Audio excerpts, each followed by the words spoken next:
Lumi ng Batangas. Yan mga guys, ang sarap.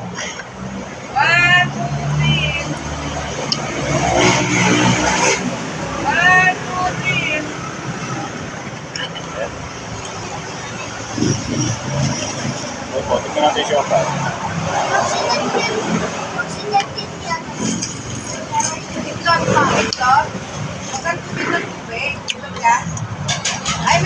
Overload.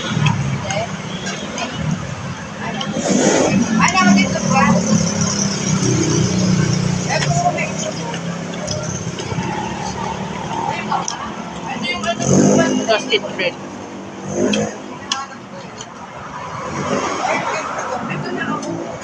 Siupaw pala.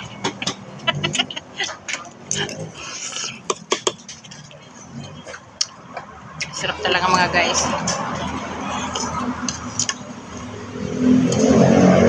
Ganito lang pagkain ng lumi. Siyempre, ihipan mo muna kasi mainit. Di ba ang sarap? Bayam. Mas masarap pa yung toasted siopaw kaysa lomi. Bumalik.